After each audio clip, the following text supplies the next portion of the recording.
like I think that what sometimes we seem to forget is the toll that plantation experience Yeah, man. does, it takes from you in terms of your mental and physical health.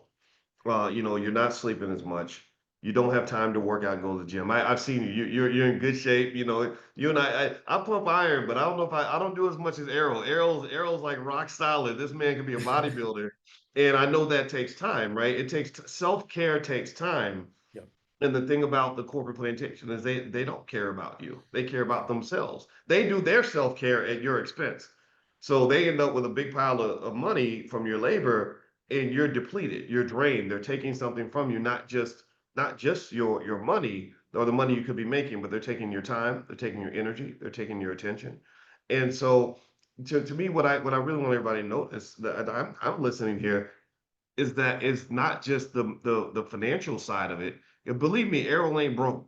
Okay, so I just want to say that Errol's making money. We've talked about that. But it ain't just about the money. It seems like it's about the stuff that's more valuable than money. Is that Definitely. would you agree with that? 100%. The peace of mind is more important than the money. My freedom is more important than the money. My health is more important than the money. My time is more important than the money.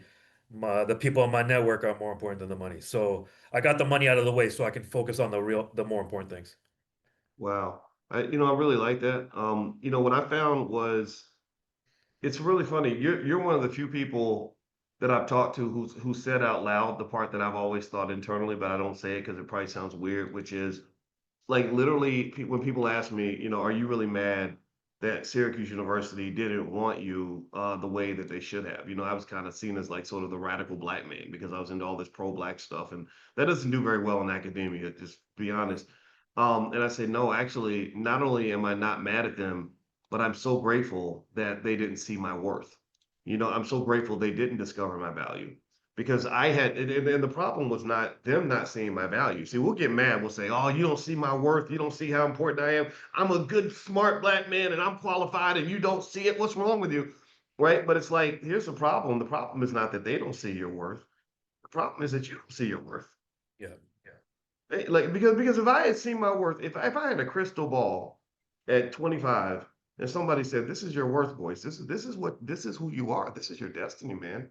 You get if you lock in." I never would have even been there in the first place. Like we spend all that time looking for love in all the wrong places because we don't see what we're worth. Like it's internal, right? So how can I get mad at someone externally for something that was broken in me internally? Where I never knew how good I could be at what I did. But instead you're going around and you're seeking things and Mhm. like, please acknowledge me, validate me, tell me that I'm pretty, tell me that you know what I mean? Like, it's like, no, man. I think that's a lesson like we could teach kids. So let me ask you this. I'm curious. Do you have kids? I have one kid, yeah. Okay, and how old is a son, daughter? Tell me more. Daughter, she's almost 9. Okay. What lessons have you learned in your life that you're teaching to your beautiful daughter? The exposure, first of all.